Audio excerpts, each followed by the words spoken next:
Good morning, Mrs. Benizal. How are you doing today? I'm doing well, you? Pretty good. Glad it's Friday. Yes. I really enjoyed coming in to observe your lesson earlier this week.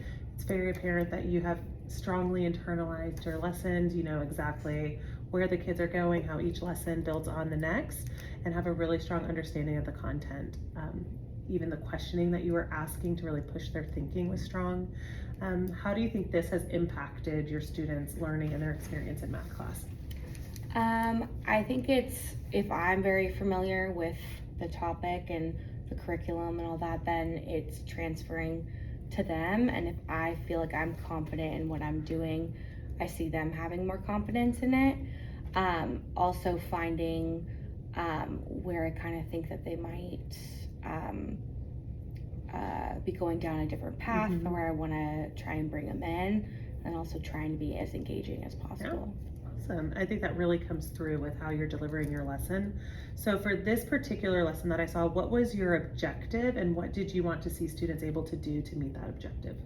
They were finding equivalents of tenths and hundredths with decimals, and I was really looking for, we were working on fractions too, so that was our past module, so make sure that they didn't forget how to fractions and decimals are connected, and then shading in the area models correctly, and pulling out the unit form with fractions and decimals. Okay, awesome. So did you get a chance to check their exit tickets yet? Did you notice Yes. any trends on that Yeah. objective? Yeah, I noticed that unit form, some of them were getting a little messed up in either just saying 10 instead of tenths. So very simple little mistake. And then they also were drawing place value discs, and they're only supposed to be in tenths or hundredths. And I saw some students doing like 2/10 or 300ths. So like bundling multiple together. And then writing like 0.7 instead of 0.07 for like 700. Right. So that small like decimal conversion of tenths and hundredths. Okay. Have you had a chance to kind of bring that back to show them or clear up that misconception? Yeah. How did that go? That went awesome. I gave them their exit tickets back, and we had a really safe space where I was like, does anyone want to share some of the little errors that they saw in their work? I'd gone through and made little notes. I didn't give them the answers, just kind of like circled, revisit this. And it was great to see the feedback that they all shared. They were being vulnerable. A lot of them were just like little mistakes. Okay. And one would say they did this, and another one would be like, oh, I did that too. And then someone would say, oh, I see how you did that. So trying to then have everyone aware that with this, with these type of problems, it's so easy to just do a little error when then it messes up the whole problem. Right. It's a one tiny thing. So after that, did you feel like overall your classes were able to meet that objective that you had? Yeah. And they were successful in mastering it? Yeah. Awesome. Awesome. So thinking into the lesson as I was watching, I have a wondering, and it's how do you currently assess your students' understanding throughout your lesson cycle to help you adjust your delivery? That's where I have trouble with. I want to, I feel like I'm losing some students at time where some of my kids that are struggling, I'm trying to keep them engaged and understanding, but then I don't know how quickly I should be moving. So then some of my kids that are really understanding it, I feel like are then getting bored. Yeah. And so I think you're touching a little bit on how it's affecting their mastery. What do you see being the biggest impact on your pacing with their level of mastery in that first time around? I think letting go, like just I think that I have to teach but not giving them the opportunity to try and work on it on their own. Yeah. Okay. I think you're kind of hitting the nail right on the head. When I was observing your math lesson, I noticed that you were taking on like the bulk of the cognitive load, and I could really see that you were a bit fearful of releasing to them to see what they could do.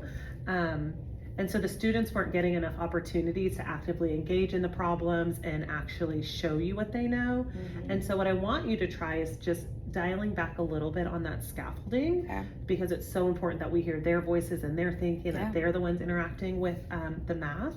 And by doing that, you will be able to get some real-time feedback from your students and tailor the pace of your instruction kind of on the fly. And I think, you know, their voices are so beneficial in helping you. They're like kind of that radar of, okay, where are we? Do we need to come back to this? Can we move ahead? Type thing. So what I would like to see you do is maximize your time. You've talked a bit about pacing and how that's been your biggest struggle. And I think we can kind of use the time to our advantage in a way where when you're allowing your students to engage in that productive struggle, you can use the turn and talks to gather that. So rather than you being at the front of the classroom modeling and cold calling and just a few kids getting their voices out there, we're going to maximize that time. We're going to release the problem to the students, engage in turn and talks so that you can gather that real-time data. Yeah, that's a great idea. So if I would like you to go ahead and write down what our action step is going to be, which is, and you can let me know when you're ready. Ready. I would like to see you maximize your time and improve your pacing by allowing your students to engage in productive struggle and using turn and talks to gather in the moment data.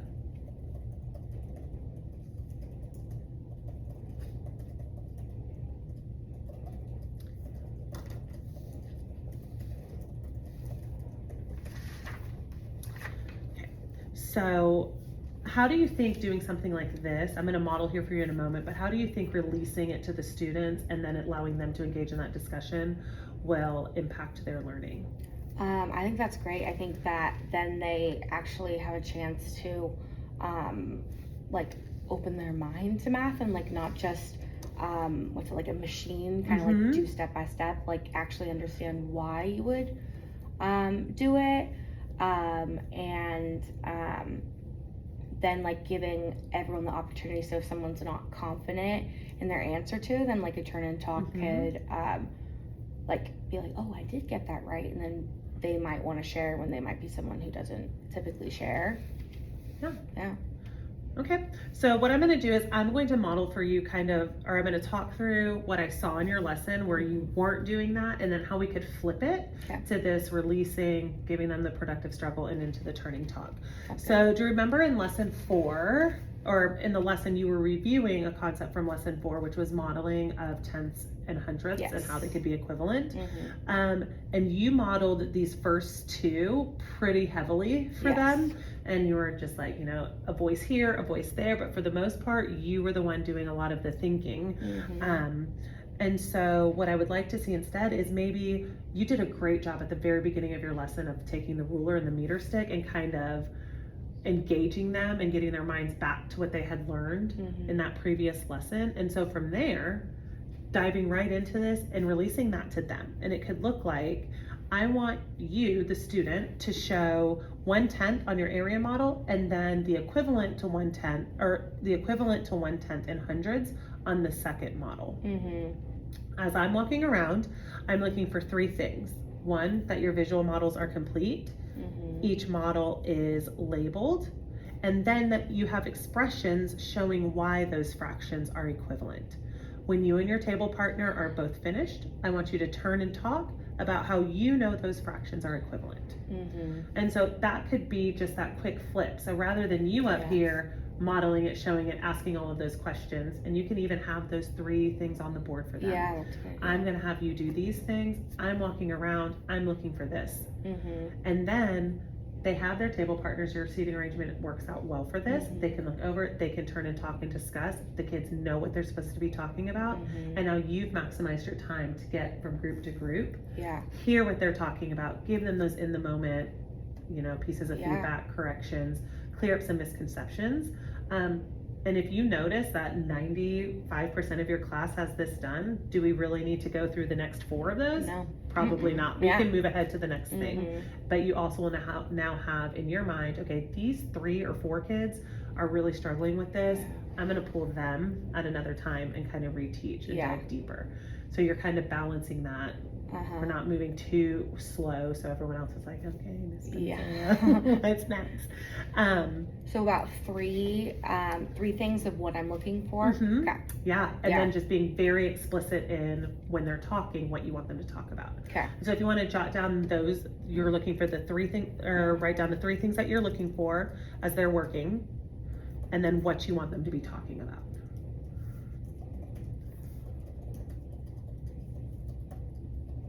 Yeah.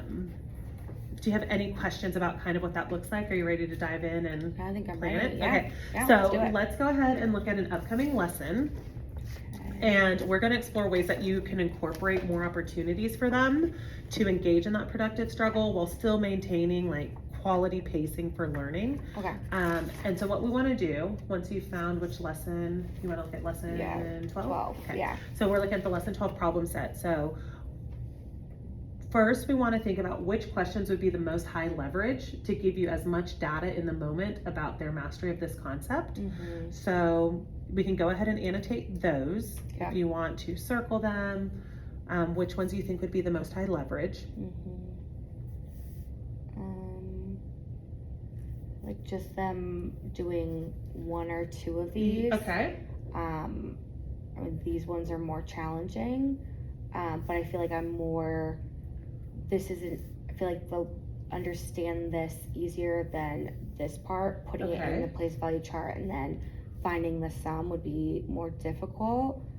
I feel like C, A and B are quite similar. Okay.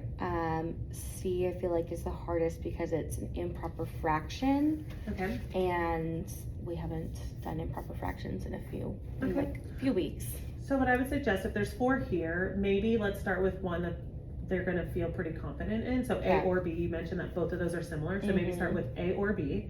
And then for sure, I think have C in there. And so that kind of gives you a picture of where they are. If they're struggling with this, then we're not ready to move to this. We might need to stop the show and do something here. I so agree. Maybe choose A or B and then choose C. Okay. For sure.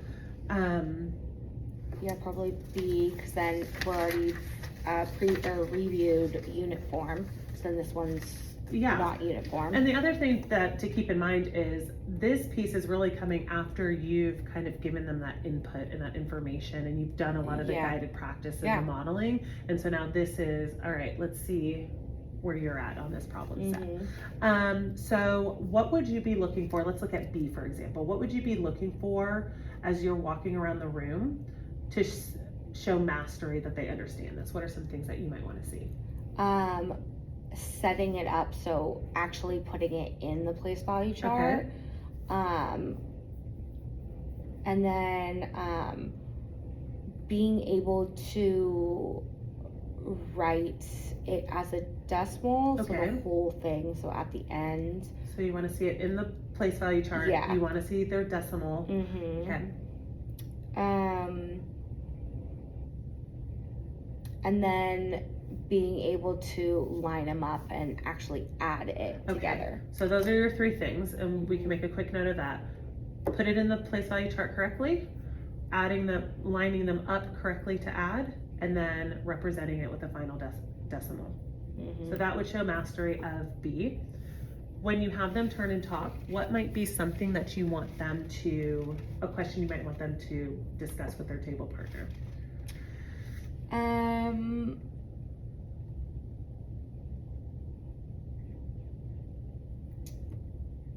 Maybe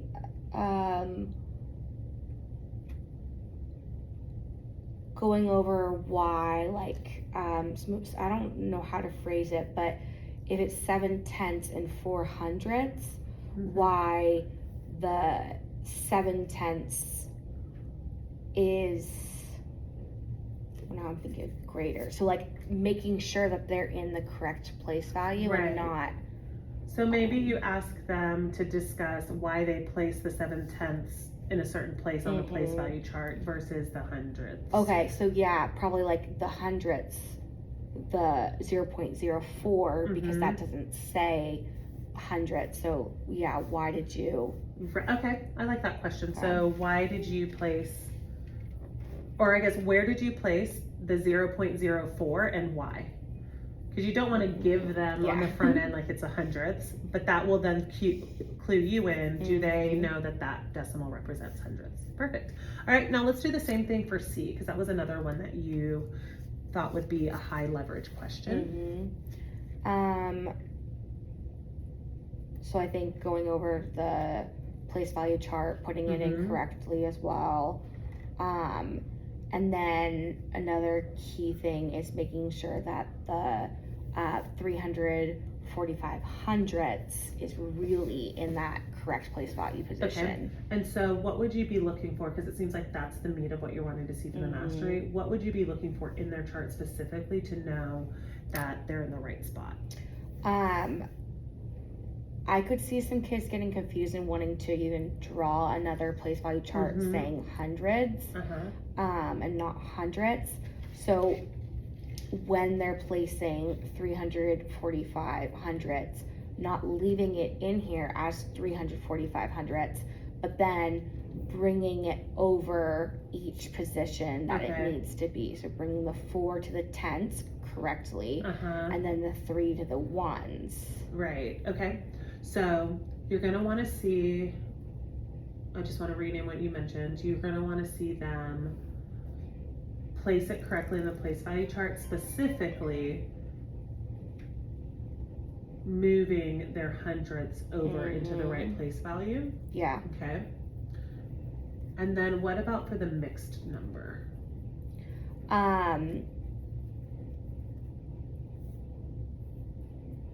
Not forgetting about the ones. The ones, okay. Yeah. So then we're also going to make sure that the whole number is indicated on the place value chart. And is there anything else? It's okay if there's 2. Generally, I like to have 3 things that I'm looking for, but if you feel like these 2 are enough to show mastery, that's fine too. Yeah, I think so, because there's no regrouping. Okay. Yeah, that would be another one. And then they've worked through this independently. You're walking, you're looking, you're listening. What question would you be posing for them to talk with their partner about?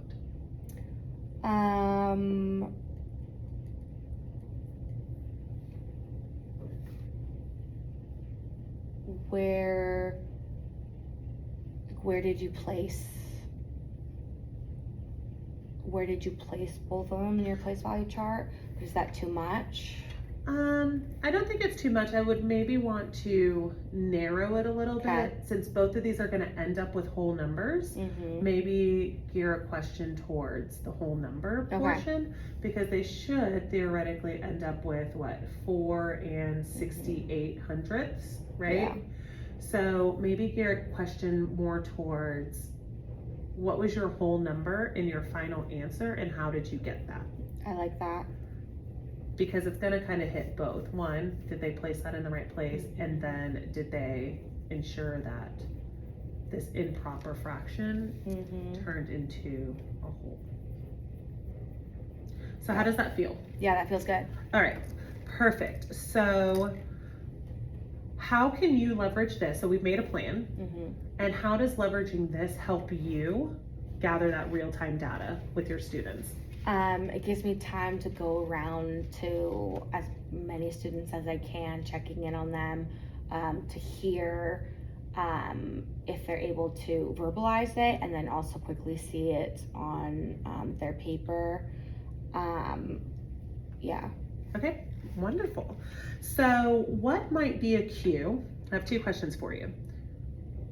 let's say you've implemented this, you're walking around, you're doing it. What might be a cue that you need to stop?